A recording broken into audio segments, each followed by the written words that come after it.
Hello and a very warm welcome. You are watching Gravitas with me, Molly Gambhir.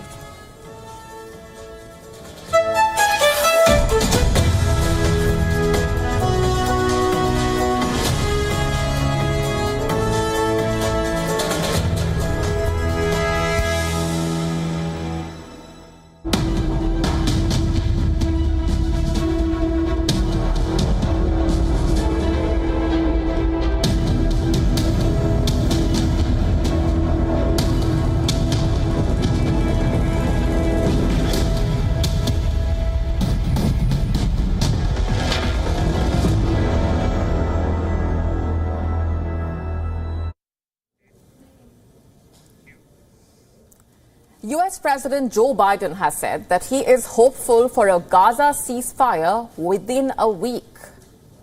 Now, his comment suggests that the war is close to a major turning point. Biden has said that Israel has agreed not to engage in military activities in Gaza during the holy Muslim month of Ramadan, set to begin on the 10th of March. But just how close are we really to a ceasefire is the question. Who are the players who could potentially block it next week? And what does the draft truce proposal even entail? What do we know? Let's dig deeper. Here's what Joe Biden assured today. He says that a ceasefire deal could come as soon as next week. Biden's comments, recorded on Monday and broadcast on Tuesday, come as negotiators try to hammer out the first extended truce deal in a war that has completely obliterated the Gaza Strip since the 7th of October. Earlier on Monday, Biden said he hoped a ceasefire would come by Monday, that is the 4th of March, and we have seen some momentum building, at least in terms of meetings between the stakeholders. The mediators, including the US, seem hopeful for a breakthrough in the current situation. It seems they are inching towards a deal. But you see, there is still plenty of room for skepticism, for pessimism, mostly from the side of Israel.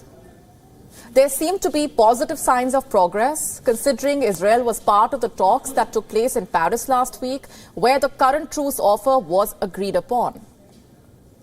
It was attended by Israel, the United States, and mediators from Egypt and Qatar.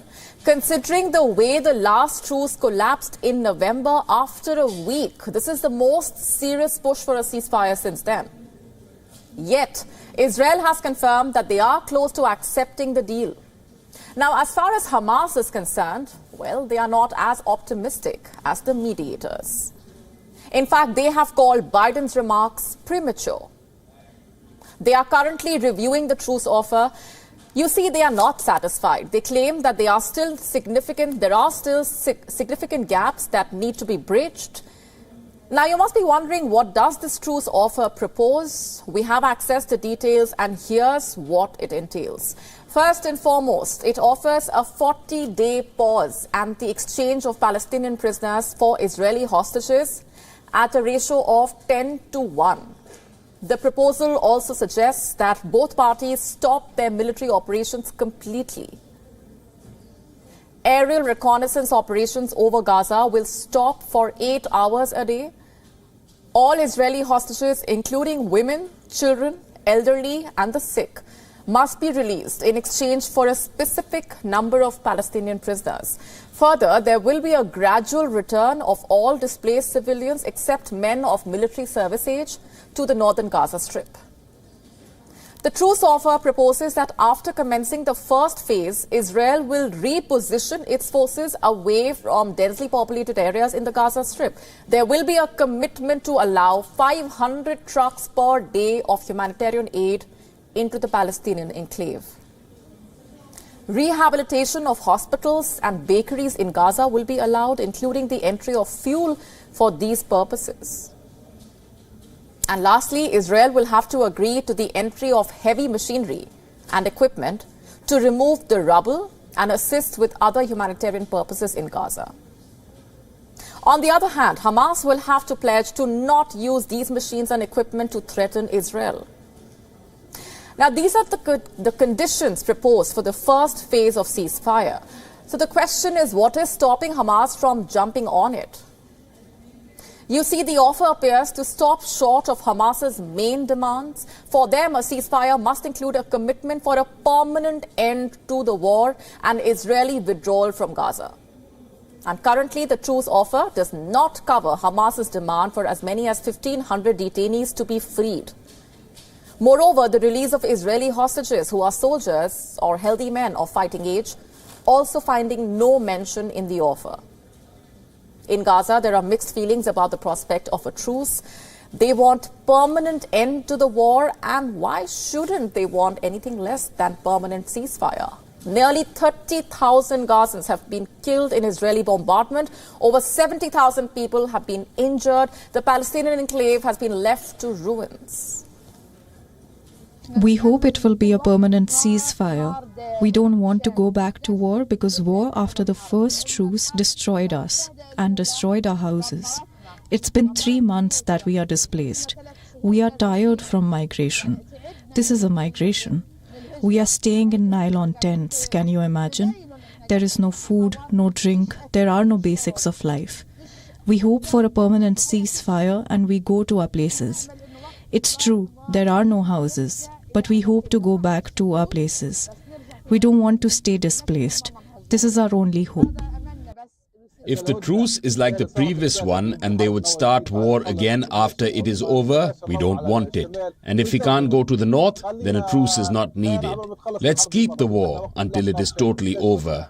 We want a permanent ceasefire, not a truce after which they start the war again. This is all useless. And if there would be a truce, how will we go according to the age they specified? How do we take the children? We can't leave our children behind and move. We need to bring them with us. I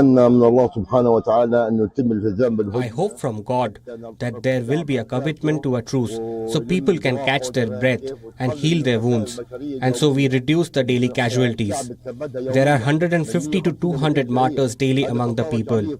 This is huge loss for our people, youth, men and women. And so while delegations from Hamas and Israel, both in Qatar this week, discussed the ceasefire plan, the reality is there are several gaps that need to be bridged. The mediators look very optimistic, but if it was us reading the tea leaves, both Israel and Hamas may end up blocking this deal as it stands right now.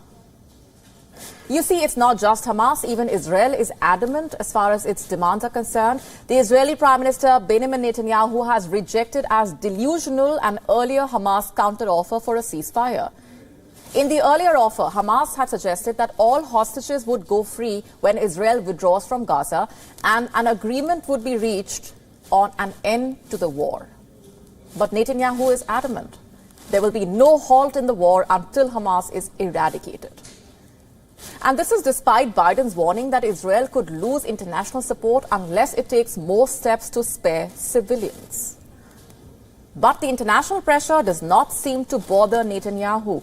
He has been threatening to attack Rafah, the last city on the southern edge of the Gaza Strip, where over half of its 2.3 million residents are sleeping rough in makeshift tents or buildings. The U.S. has warned that it opposes this plan. In fact, the U.S. says Israel must take into account the safety of Palestinians. But a brazen Netanyahu has declared total victory is our goal, quote unquote. On Monday, Netanyahu called Hamas's demands as from another planet. He says that the ball is in Hamas's court. They have to accept Israel's latest offer, and that is where the two sides stand at the moment. And this brings us to a bigger question. Because the war does not just affect Gaza and Israel, it has impact across West Asia. Even if there is a ceasefire in Gaza, will the war against the Houthis end?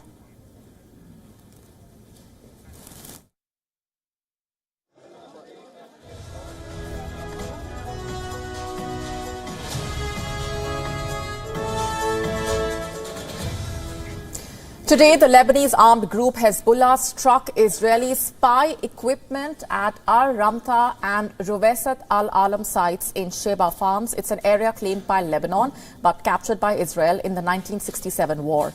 Hezbollah also said it hit an air control base in Mount Meron in northern Israel. They say this was in response to Israel's airstrike on the vicinity of Baalbek on Monday. And the Israeli army responded by carrying out strikes against the Hezbollah sites in southern Lebanon. The recent escalation in the exchange of fire between Israel and Hezbollah now has the potential to put at risk a political solution to the Gaza conflict. Thousands of miles away, the Yemen-based rebel group Houthis are keeping the pressure on the U.S. In fact, over the weekend, Houthis' missile missed U.S.-flagged oil tanker in the Gulf of Aden. The Iran-aligned group has stepped up attacks on ships since November, repeated Houthi drone and missile strikes in the Red Sea and Bab al-Mandeb Strait, heightened risks to international shipping. And this is their way, essentially, of showing solidarity with Palestinians in Gaza. U.S. and British forces have responded with several strikes on Houthi facilities, but have so far failed to halt the attacks. As you can see, it's no longer about regional stability. International peace and stability are at risk. It is high time that a ceasefire in Gaza comes into play. It is, after all, in everyone's best interest. A ceasefire will reduce the risk of violence spreading further across the region. It will prevent further suffering, pain, and loss of life. Can the stakeholders set aside their vested interests and work towards achieving peace? Let's hope so.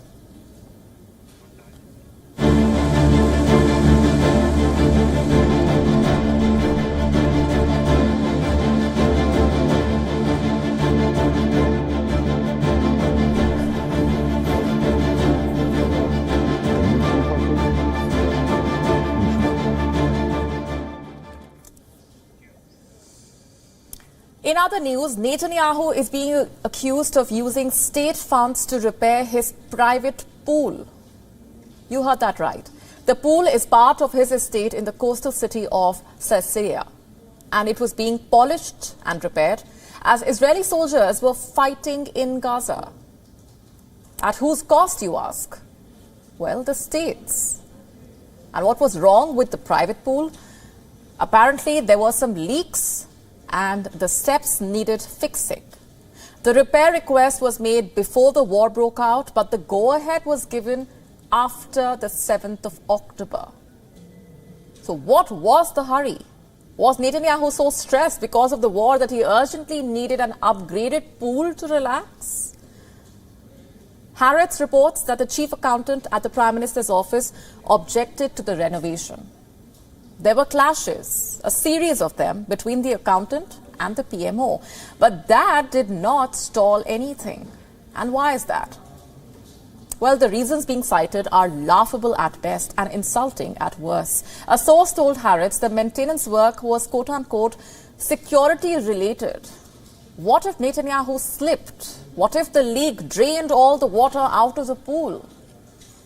Just tell me one thing. Couldn't this have waited? In Israel, families of hundreds of hostages have been waiting for 4 months now, but work on Netanyahu's private pool could not wait. Why?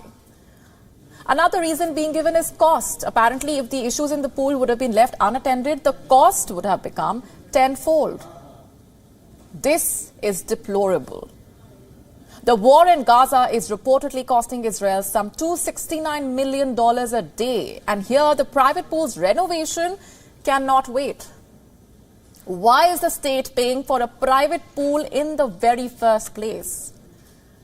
Those who have been following Netanyahu and his wife Sarah's lifestyle should not be surprised. In the past, Sarah Netanyahu has been accused of buying furniture under the pretext that it is for the Prime Minister's official residence in Jerusalem. And she then reportedly had them moved to the couple's Caesarea private home. And the old furniture from this house was moved to the official residence in Jerusalem. During Netanyahu's corruption hearing, one of the witnesses detailed how Sarah Netanyahu repeatedly tried to have the private pool in Caesarea renovated at the state's expense. Netanyahu obliged. In the year 2015, in fact, Israeli media reported that the couple had asked for public funds to cover the cost of food for a dog the Netanyahus had adopted. That dog, named Kaya, by the way, went on to bite 2 guests at Netanyahu's Hanukkah party the same year. Ever since Netanyahu's first term in office, his and Sarah's private household have been the talk of the town. Sarah was accused of firing an employee for burning a pot of soup. Reports claim she also threw a pair of shoes at an assistant. In the year 2020, the couple's lifestyle became a laughing stock. The Netanyahus were accused of taking dirty laundry to state visits in order to get them dry cleaned at the host country's expense. Apparently, they were carrying suitcases after suitcases of dirty clothes. After hosting the couple a few times, the staff at the White House noticed the trend and leaked the dirty secret to the US media. And in the past, Sarah Netanyahu has been convicted of spending nearly $100,000 on catering from expensive restaurants between 2010 and 2013, despite having an in-house cook whose salary, by the way, was paid by the state. Clearly, this is a pattern of misusing the office and its perks in every possible manner. But you know what? The Netanyahus could have spared these shenanigans at least during wartime.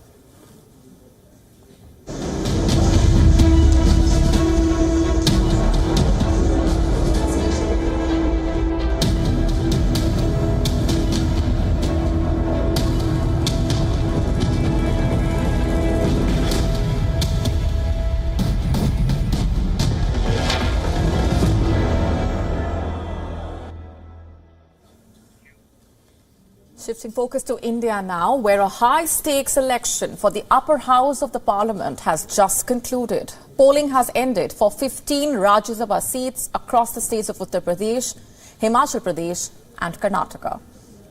But the polls on Tuesday were marked by high drama, rampant cross-voting and legislators switching allegiances. And this has completely shaken up the parties and has given a big boost of confidence, by the way, to the ruling party, the BJP.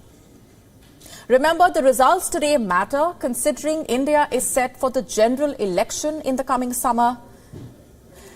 You see, last week, the mega opposition bloc, which is led by the Congress, finished on a high. Congress had managed to seal a pan-India seat-sharing deal with the regional players like the Aam Aadmi Party and Samajwadi Party. And this would have sealed their alliance for the upcoming polls. The Congress-led bloc, in fact, was also close to an accord with the Shiv Sena UBT party and Nationalist Congress Party, SEP, in Maharashtra. It had reached out to West Bengal's TMC party. Confidence, therefore, was high going into today's polls. That has suffered a big blow today. Here's why I say this. 6 Congress MLAs reportedly cross-voted in the state of Himachal Pradesh. Cross-voted. 3 independent MLAs and 7 Samajwadi Party MLAs cross-voted in the state of Uttar Pradesh. And as the results trickled in, here's where things stand. In the Congress-ruled state of Himachal Pradesh, the BJP has bagged the lone Rajya Sabha seat. Congress's candidate, Abhishek Manu Singhvi, has lost the election for the lone state. BJP's Harsh Mahajan has won. You see, it was cross-voting by the Congress MLAs that has helped the BJP secure this victory. And after the win, Harsh Mahajan said that it is the win of the BJP, Prime Minister Narendra Modi, and the Union Home Minister Amit Shah. In the state of Karnataka, the ruling Congress won 3 seats, BJP won 1. Those who were elected to the upper house are Ajay Makan, GC Chandrasekhar, and Saeed Nasir Hussain, all belonging to the Congress. The BJP's Dharan Sake Bhandage also bagged a seat. But the biggest upset for Congress came from Uttar Pradesh. Several prominent ally members openly sided with the Bharatiya Janata Party. 7 MLAs of the Samajwadi Party, 1 MLA of SBSP and 1 of the BSP voted for the BJP. The rebels' message was loud and clear last evening when 8 MLAs reportedly skipped a meeting called by the SP party chief. And what's more, this morning, ahead of the voting, the party's chief whip resigned. There are 10 Rajya Sabha seats available in the state of Uttar Pradesh this year, and of these, the BJP has 7 seats locked, while the SP, with 108 lawmakers and a handful from its allies, were looking at a 3-seat return. Now, it looks like the BJP will claim another seat, an 8th seat, all thanks to the rampant cross-voting that the SP MLAs have done. And this is big. The rebellion could not have come at a worse time for the opposition bloc. It is already struggling to project itself as a strong and united front that could take on the BJP in the upcoming general election. But differences within the parties consistently put that unity to test. Well, now the cross-voting has put their ambitions of winning the elections in doubt.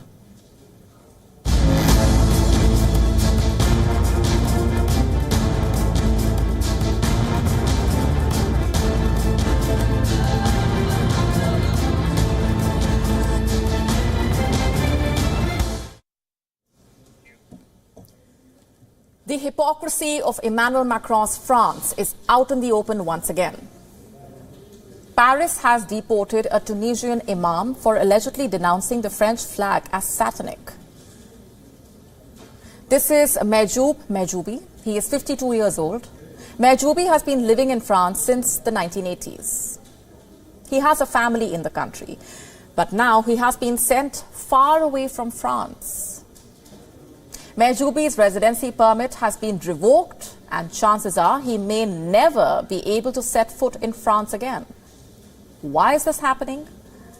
Well, because Mehjoubi reportedly criticized the French flag. He also allegedly labeled, quote-unquote, Jewish people as enemy. So France arrested Mehjoubi, accused him of jihadist radicalization, and threw him out of the country.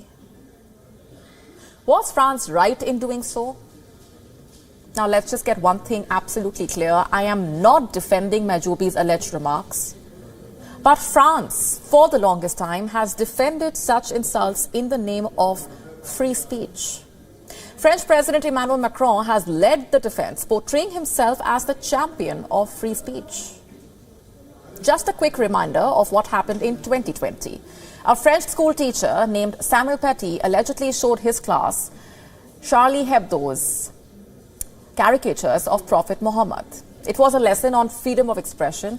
Soon, an 18-year-old Chechen refugee beheaded Paty. The French President Emmanuel Macron decried the murder. What he also did was defend free speech. Macron attended a ceremony held in Paty's honor, where he said, and I'm quoting here, "We will not give up religious cartoons." His response was pretty much in line with his predecessor, François Hollande's, in the aftermath of the Charlie Hebdo shooting in 2015. In the year 2020, Macron tweeted, "Our history is one of the fight against tyranny, We will continue that fight. Time and again, Macron has upheld the French right to blaspheme. French law protects the right to insult any religion, and this law has been in place since 1881. Why did neither free speech nor the right to blaspheme apply in Mehjoubi's case? What about the French secularism or the right to believe or not to believe? Are they just a sham? Are the liberties selectively applicable? Only until you hurt the sentiments of a certain group of people? Is the right to blaspheme and free speech selective at best and discriminatory in reality? An article in the French Constitution calls freedom of speech one of the most precious rights of man. There are only two exceptions. First, the free speech must not interfere with established law and order. And two, a person must not abuse this liberty. But how exactly do you define abuse, and who gets to define it? Macron and company? Because if you ask the president, he will tell you that the people in France have free speech until they are taking out a rally in support of Palestine. Then the French authorities will ban demonstrations, limit free speech. The courts will have to interfere and overturn the decision to ban pro-Palestine demonstrations. You have free speech until footballer Karim Benzema tweets expressing solidarity with the civilians of Gaza. Then right-wing senators can demand Benzema be stripped of his French nationality. Macron will champion free speech till it affects his government and its policies. If you criticize Macron's pension plan, then you may end up getting arrested in London and charged with terrorism, like this publisher. There is free speech in France till you have a hoarding depicting Macron as Hitler, because then you will be fined. You can insult the Quran but not burn effigies of Emmanuel Macron. You can draw caricatures of the Prophet in a country with a sizable Muslim population, or show the cartoons to a class full of impressionable young students, but you cannot insult the French flag. Because then you will be supposedly becoming a threat to the law and order of France. You are arrested, stripped of your residency permit, and shipped off to North Africa. Does any of this add up? Much like Macron's definition of free speech, it does not.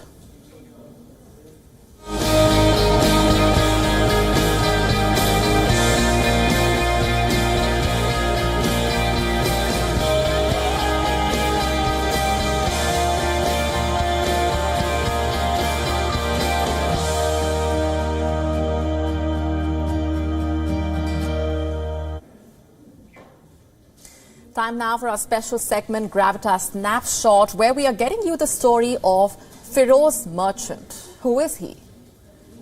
He is an Indian businessman and philanthropist who has helped to rescue 900 prisoners through his generous donation of a whopping $2.7 million. AE. For their release, Merchant donated around $270,000. It's generous, to say the least. So, let's get to know Merchant a little better. He is the founder and chairman of Pure Gold Group and Pure Gold Jewelers. Merchant's jewelry house has some 120 retail stores across West Asia. But alongside his business, Merchant has also been working towards the release of prisoners. Over the years, he has managed to secure the release of some 20,000 prisoners from UAE jails. These are not just Indians, but people of various nationalities. Merchant paid their bail and bought them air tickets to go back to their home country. Why prisoner release, though? At 66, Merchant is one of the richest Indians living in West Asia, but he was not born with a silver spoon. He had a rough start. Feroz Merchant grew up in the Bindi Bazaar area of Mumbai. His father was a real estate broker and mother a homemaker. The family lived in a small house. Merchant had to share a bedroom with his 8 siblings. He also had to drop out of school because his father could not afford to pay the school fees. The billionaire says his early years taught him not to give up. It taught him determination, and Mumbai taught him to be street smart. Over the years, the financial condition of Merchant's family improved, so much so that Merchant could afford to take his wife to Dubai on their honeymoon. This was in 1986. 3 years later, he returned to Dubai with the dream of setting up a business.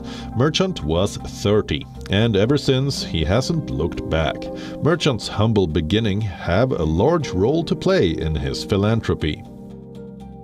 In an interview years ago, Merchant said that he does not bail out hardcore criminals, only those who ended up in jail because of financial issues.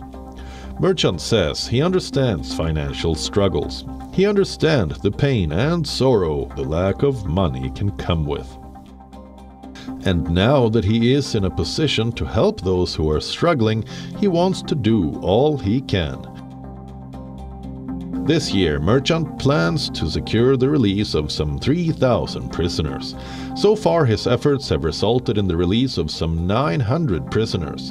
The inmates were released from Ajman, Fujairah, Dubai, Al-Quwain, and Ras Al Khaimah. All of them are expected to be home in time for the holy month of Ramzan.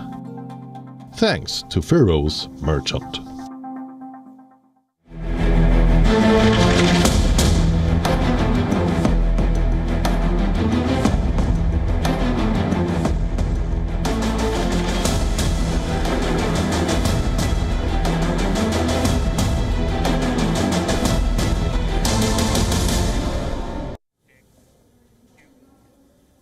Can former Pakistan Prime Minister Imran Khan get a presidential pardon? His supporters are certainly hoping for it, and the demand for it is only rising. However, the leader, who is currently in jail after angering the country's powerful military generals, does not want any relief from the president. You heard that right. Despite the demands from his supporters, and the fact that he is serving his time for multiple cases, Imran Khan has refused to accept any special treatment. He opposes the idea of securing relief through a presidential pardon from the president. Notably, Article 45 of the Pakistani Constitution empowers the president to pardon any convict. It reads, "The president shall have the power to grant pardon, reprieve and respite, and to remit, suspend or commute any sentence passed by any court, tribunal or other authority." But reports say Khan has firmly rejected any appeals for clemency. His party said that their chief stands resolute in his convictions. A rather bold move. It sends out a powerful message to his adversaries. Why Khan refuses to take this road, we don't know. The cricketer turned politician has been embroiled in a host of legal cases, remember, since his ouster as the Prime Minister of the country. In the last few months alone, he has been convicted in 3 big cases, inviting a collective 31-year prison sentence. The president, who was among the founding members of Imran's party, has been known to display a soft spot towards the PTI and the former cricketer. Prior to the election, he had asked the caretaker government to address concerns raised by Imran Khan's party regarding the erosion of fundamental rights and the lack of equal opportunities for candidates. On Monday, Alvi reportedly rejected a move to summon the first session of the newly elected National Assembly on the 29th of February. Alvi rejected the summary from the caretaker Parliamentary Affairs Ministry, maintaining that all reserved seats be allocated before the summoning of the session. Now, remember, his supporters won the most seats overall in the recently held election. Candidates backed by the PTI won the largest number of seats, this by defying all odds and a military-backed crackdown on Imran Khan. But his rivals, led by the Sharif and Bhutto dynasties, have cobbled together an alliance to form a minority coalition government. Owing to President Alvi's connections with Imran, a petition was filed in the Supreme Court in November last year seeking Arif's removal as the president. Filed by Ghulam Murtaza Khan, the petition demanded his removal on grounds of misconduct and that he had shirked his constitutional responsibilities. The petition asked post-party meetings in support. Notably, Alvi's 5-year presidential term officially concluded in September last year, but he is currently holding the position under Article 44 of Pakistan's constitution due to the dissolution of both provincial and the national assemblies. Experts believe, in fact, that before stepping down, Alvi might attempt to give Imran Khan some breathing space.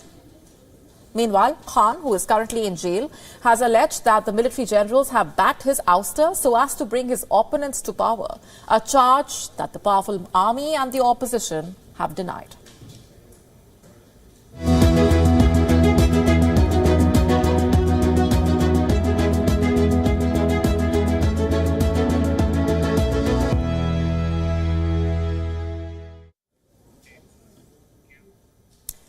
Time now to make you meet 4 astronauts who have been dominating headlines in India today. The 4 inspiring Indians and their story. They have been selected for the Gaganyaan mission. For those who might not be aware already, the Gaganyaan mission is India's first manned space mission. In fact, Prime Minister Modi today announced the names of the 4 astronauts. He was at the Vikram Sarabhai Space Centre in Thiruvananthapuram. It is a proud moment for India, to say the least.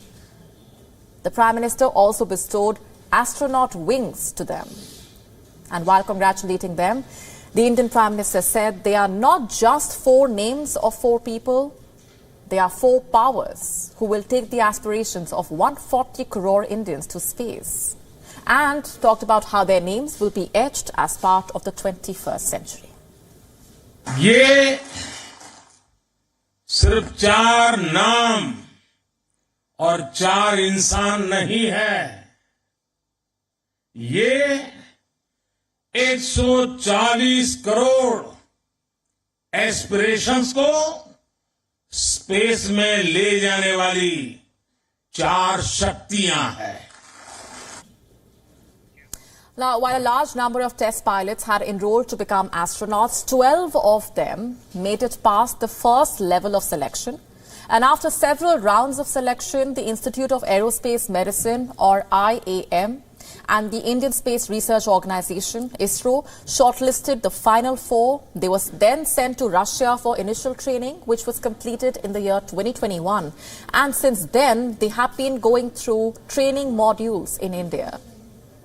So who are they? Group Captain Prashant Balakrishnan Nair, Group Captain Ajit Krishnan, Group Captain Angad Pratap, Wing Commander Shubhanshu Shukla. All 4 of them are Indian Air Force test pilots from Aircraft and Systems Testing Establishment in Bengaluru. In fact, Group Captain Prashant Balakrishnan Nair joined the Air Force in the year 1999. He studied engineering at the NSS College. The revelation of their names has only added to the excitement ahead of that crucial mission. The Prime Minister called it the beginning of a new era, speaking about the significance of how 40 years later an Indian is going to space and how India is increasing its space in the global order. It is a historic moment indeed. It is, after all, going to be a huge milestone in India's space journey, with the Indian Space Research Organization, which has been carrying out stellar work and has added one achievement after another to its name, attracting praise from around the world. Remember, just last year, India became the first country to land in the South Pole region of the moon. The year 2023 also witnessed the launch of Aditya L1, India's first solar mission. In fact, the Prime Minister also interacted with Vyomitra, a humanoid that will be the first to launch on the Gaganyaan mission before the astronauts set foot in the crew capsule. The Gaganyaan spacecraft will be equipped with life support systems, communication systems, and other important features to sustain human life in space. And did you know that India is making progress in setting up a new spaceport as well? This is in line with the country's ambitions to be a formidable player in the global space economy. And once ready, this new facility would make India among the elite nations to operate 2 or more spaceports and carry out dozens of launches per year. WION senior correspondent Siddharth MP telling us why India needs this new spaceport and what makes it special. Indian Prime Minister Narendra Modi will ceremonially dedicate an upcoming space infrastructure project to the nation. This is where India's second spaceport is to come up. Spanning across 2,300 acres, this facility is situated very close to India's southern tip. It's located in Kulashekharapattinam in Tamil Nadu. This site is more than 600 kilometers south of India's existing spaceport, Satish Dhawan Space Centre, which is located in Sriharikota, Andhra Pradesh. Selecting a site for a spaceport is a technical process, and a host of factors are considered: geographical location, infrastructure, low population in the region, a huge safety perimeter, favorable weather conditions at the site, etc. Most spaceports in the world are located on the east coast and fairly close to the Earth's equator. This is because the Earth's west to east spin, which is felt maximum at the equator, can add more velocity to the rockets that are launched towards the east. There's also commercial and scientific reasons behind choosing Kulashekharapattinam. There is a huge commercial demand for small rockets such as ISRO's Small Satellite Launch Vehicle or SSLV. ISRO's SSLV can be assembled in less than a week and made ready to launch on demand. It takes more than a month to assemble larger rockets. Typically, smaller rockets like SSLV are launched to polar orbits that circle above the Earth's poles, whereas larger rockets are launched towards Earth's equator. Sriharikota is best suited for launching rockets into equatorial orbits, which means the satellites will fly over the Earth's equator. But there is also another important orbit that satellites are launched into. This is known as the polar orbits, where the satellites fly over Earth's poles. So when launching from Sriharikota to polar orbit, the satellite will have to fly towards the south pole. So in that case, the rocket has to be launched further south from Sriharikota towards the south pole. In that case, the rocket will have to fly over the Sri Lankan landmass, the island nation towards the south of India. So because of obvious risks of overflying Sri Lanka, what the rockets will do is they're programmed to actually take a diversion from there and take a right turn to avoid the island landmass. However, when launching from Kulashekharapattinam, there is a direct access to the South Polar region, and that's why the second spaceport is so important for India, to ensure that rockets can directly fly to the South Pole without taking a diversion. To avoid overflying the Sri Lankan landmass, rockets launched from Sriharikota spend a considerable amount of fuel and energy. By spending more fuel for a diversion maneuver, rockets lose a small portion of their payload carrying capability. This particularly affects the smaller rockets such as SSLV and limits their ability to carry maximum loads. Thereby, the launch cost becomes expensive. In 2 years or so, when the second spaceport is operational, India will have the flexibility to use the best suited spaceport as per the demands of the mission. With inputs from Siddharth MP in Sriharikota, Bureau Report, WION World is One.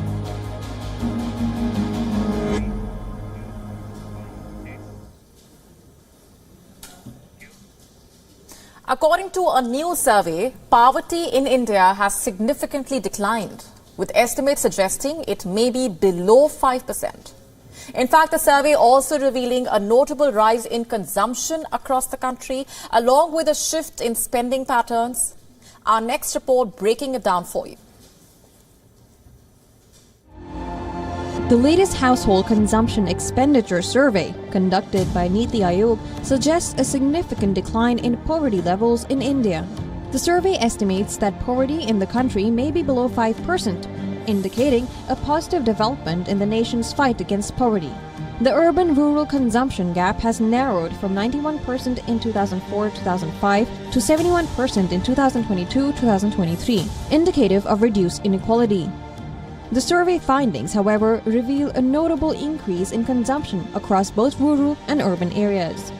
The average monthly per capita consumption expenditure has risen by 2.5 times since 2011-2012, highlighting an improvement in living standards. Notably, rural consumption has witnessed a steeper rise of 40% compared to 33% increase in urban areas. The survey also highlights a shift in spending patterns, with a decline in the share of food expenditure. This trend is observed in both rural and urban areas, with households allocating a smaller portion of their income towards food items. Additionally, the survey indicates a change within the food category itself, with a decrease in spending on cereals and an increase in spending on milk, fruits, vegetables, and processed foods. These findings suggest a shift towards a more diverse and potentially healthier diet among the Indian population. To sum it up, these findings paint a picture of evolving consumption habits and promising strides towards economic parity in India. Bureau Report, WION, World is One.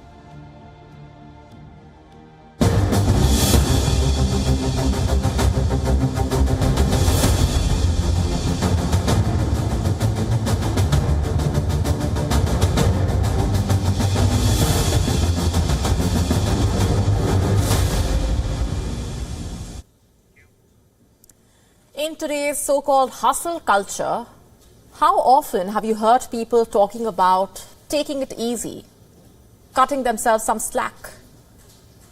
How important is it for you to take a break? Well, let me tell you about what happened recently. Nitin Kamath, the co-founder of online stock trading app Zerodha, recently posted on the platform X that he had suffered a mild stroke a few weeks back. He is 44 years old, and according to him, the reason could be one of a few. His father had recently passed away. He was getting poor sleep, working out too much, felt dehydrated at times. Soon after Nitin put the news out, wishes started pouring in. Fellow entrepreneur Ashneer Grover advised him to take a break and admitted that he had himself collapsed one day soon after his father's demise. The words, "take a break," have struck a chord with many. And the need to address this seriously is the need of the hour. Nitin Kamath is not the first person in his 40s to have had a stroke. Many other CEOs, entrepreneurs, people even younger than him have fallen prey to strokes and heart attacks, some even sadly fatal. In a fast-paced and competitive work environment, many of us don't pay heed to the need for rest, the need to switch off, the need to engage in something completely different from work. For most people, taking a break means going on a holiday or a vacation. But is that really all that we need? Sometimes the logistics of organizing and planning a vacation are equally as stressful. Hence, one hears many say that they need a vacation after a vacation. Taking a break simply means listening to your body and taking time off to relax, unwind, or do nothing at all, simply. This could be for a day, or a few days, or even a few weeks if required. But are workplaces recognizing this? Australia, in fact, was in the news recently for its proposal to pass a law called the right to disconnect, which will basically allow the employees the choice to not answer calls or emails after their working hours are over without being penalized in any way for it. While some companies across the world have become sensitive to the mental and physical needs of their employees, many still follow a demanding regime with little space for personal space. As Nitin Kamath's recent episode has shown us, a stress-related stroke can happen to anyone, from the junior-most employee to the person heading the company. In fact, he went on to say in his post on the platform X that he was surprised that this happened to him, given that he exercises regularly and takes good care of himself. His doctor told him that it is really about knowing when to cut back on things. And that, you see, is the key. Being glued into work all the time and the anxieties around it can subtly chew away at us without us even realizing it. The importance of taking a break is something that needs to be incorporated into our work culture firmly. And in the long run, it only boosts productivity. On that note, it's a wrap on this edition of Gravitas tonight. This is me, Molly Gambhir, signing off. Thanks very much for watching.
We are here on ground zero, Shambu border. If I can ask my cameraman to just pan out. A lot of barricading has been done. But of course, the farmers here are saying that this is a do or die situation for them.